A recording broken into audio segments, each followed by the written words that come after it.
Hi guys, today we're going to be talking about symmetry. A figure has symmetry if there is a transformation of the figure such that the image and the pre-image are identical. So we have two different types of symmetry. We have something called line symmetry and we have something about rotational symmetry. Okay, so the figure has line symmetry if a line can divide that figure into two equal or congruent halves. Okay, so what we can see happening in this first figure right here is this figure has line symmetry because there is one line that can go straight through this figure that divides it into two completely equal portions, right? So if you think of this as like a cutout piece of paper, right? What that means to you is that I should be able to fold this figure over that red line and have it match up with its other half on the other side perfectly. Okay? If that happens, then that line of which we folded it over is called a line of symmetry. So notice this particular figure only has one line of symmetry because there's no other place on this figure where I could draw a line, fold the figure over onto itself, and have it be identical, okay?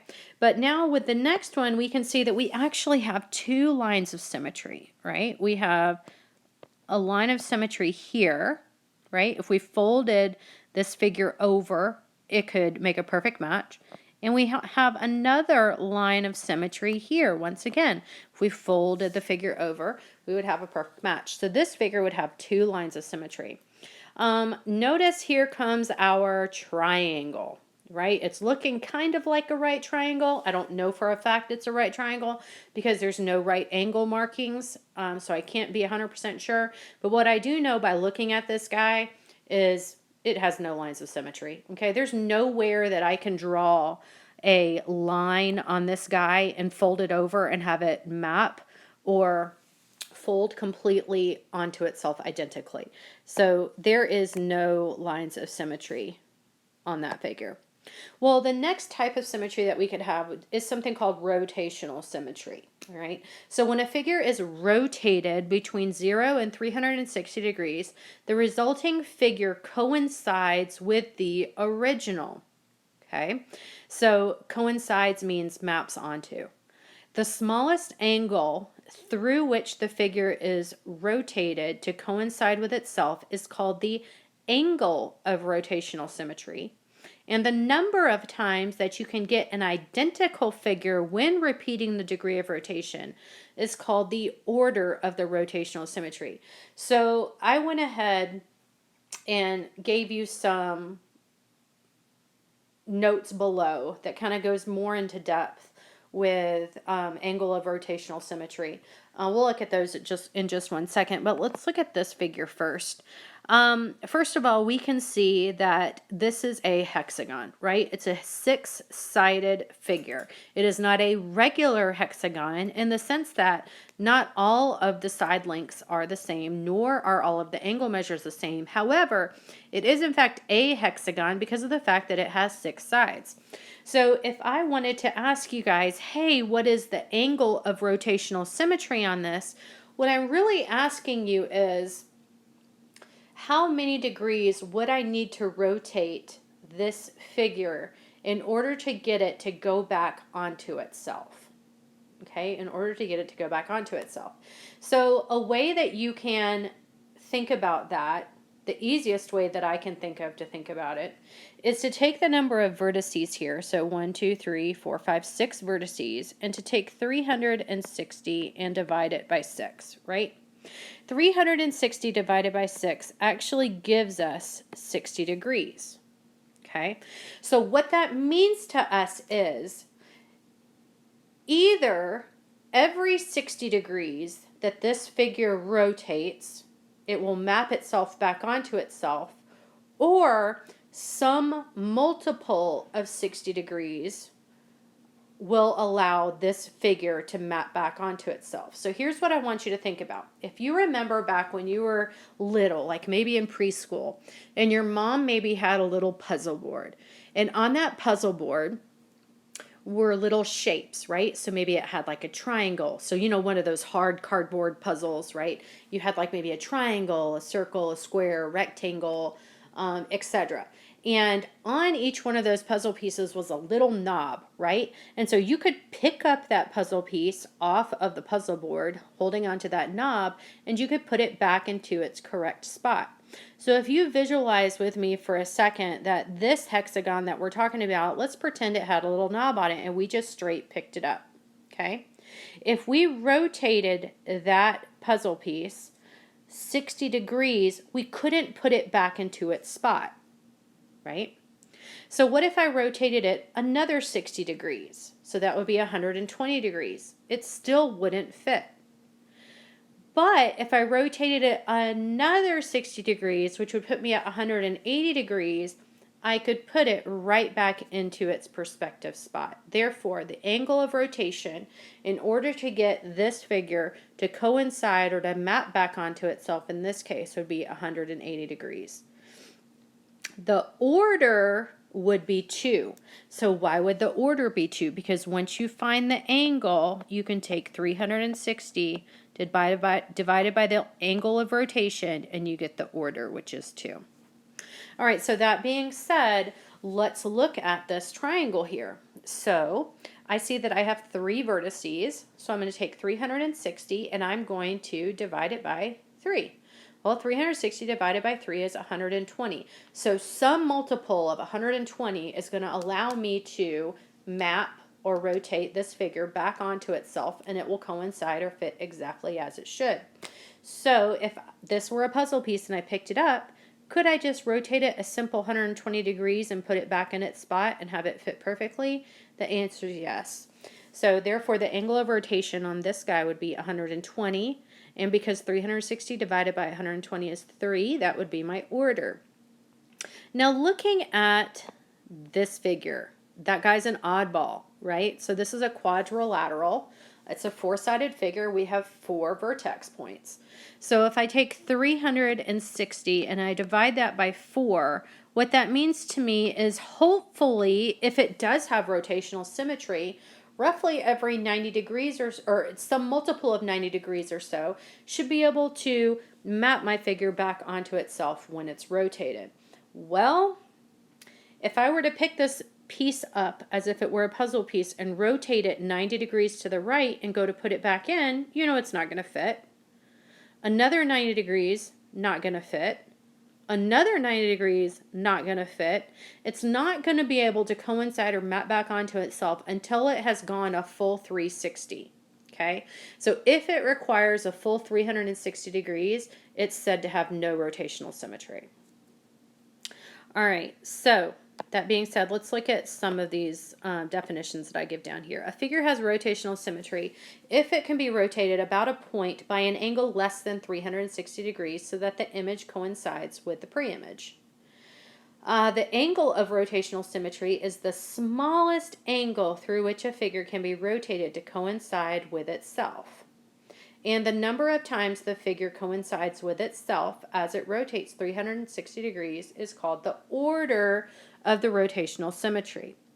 All right, so let's look at these figures right here. The directions say, given the regular polygons below, determine if the figure has rotational symmetry. If so, give the angle of rotational symmetry and the order of rotational symmetry.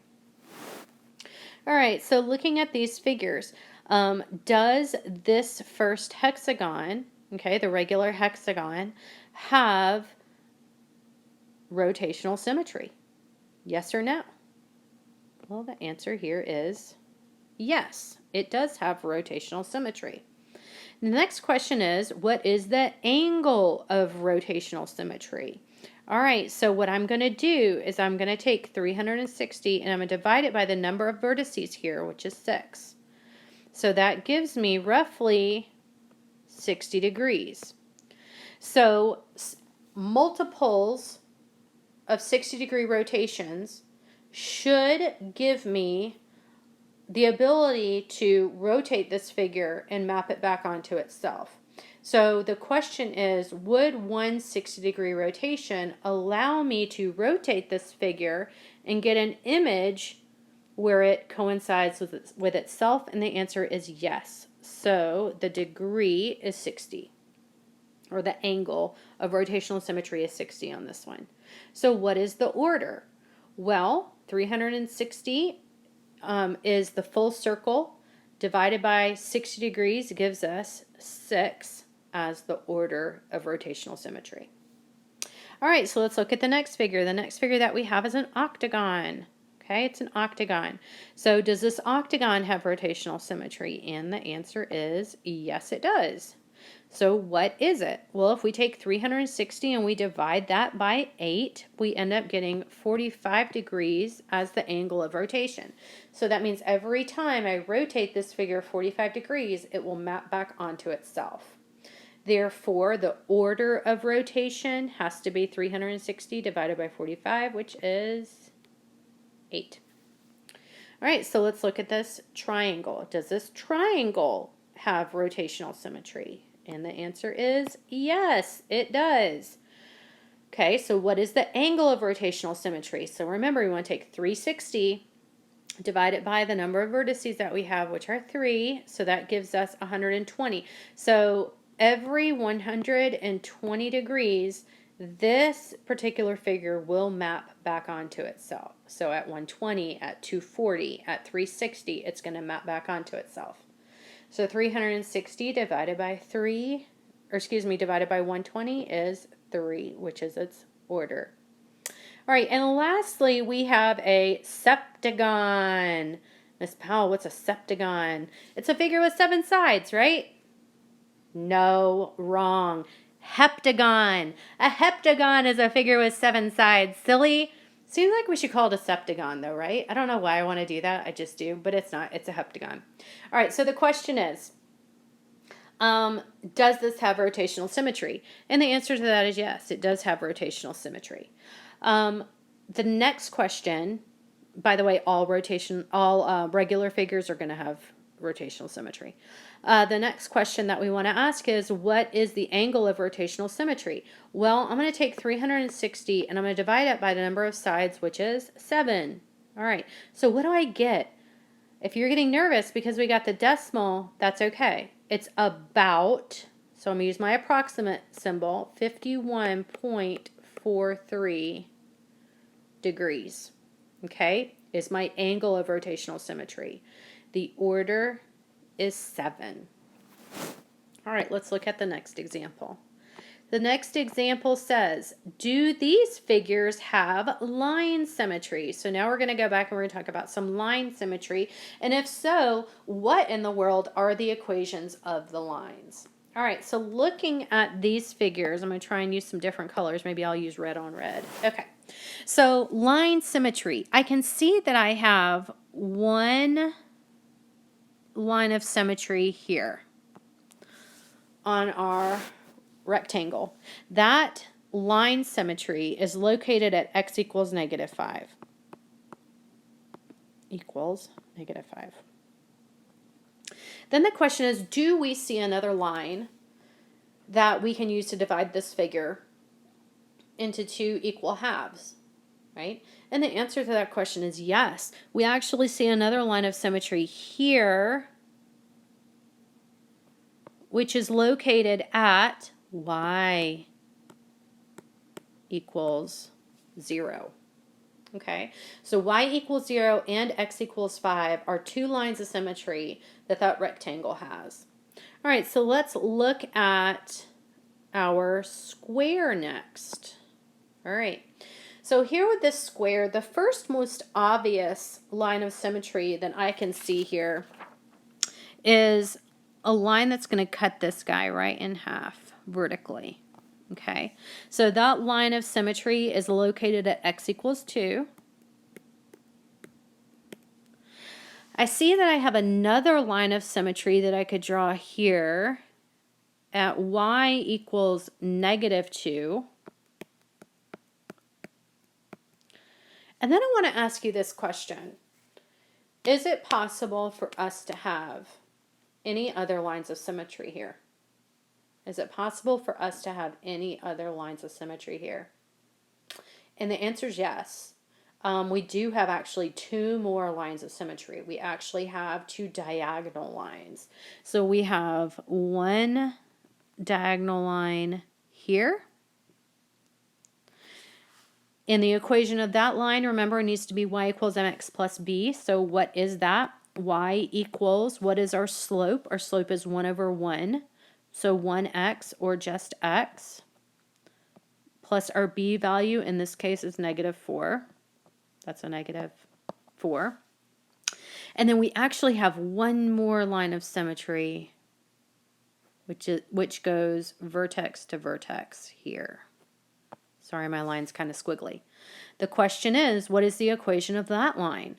That line is simply y equals -x. Okay, the slope is -1 over 1 with the b value at the origin, okay, or y equals 0. All right, and then the last one that we want to look at is our black triangle here. I have one line of symmetry on this triangle that will cut it exactly in half. So what is the equation of that line? X is equal to 4.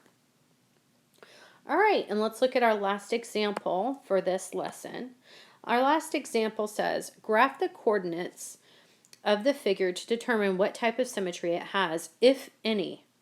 Give the angle in order if there is rotational symmetry, or write the equation of the lines for all lines of symmetry. All right, so let's look at this and let's go ahead and plot these points. The point A is -2, 2. The point B is 2, 2. The point C is 1, -2. And the point D is -1, -2. So here is our figure. The first question that we have is, does this figure have line symmetry? And the answer to that question is yes, it does. How many lines of symmetry does this figure have? Well, looking at this figure, I can see that I can really only cut a line straight down vertically here in order to divide this figure into two equal portions. So there is only one line of symmetry. Do we know what the equation of that line of symmetry is? It's not y equals 0. If that's what you're tempted to tell me, it's actually x equals 0.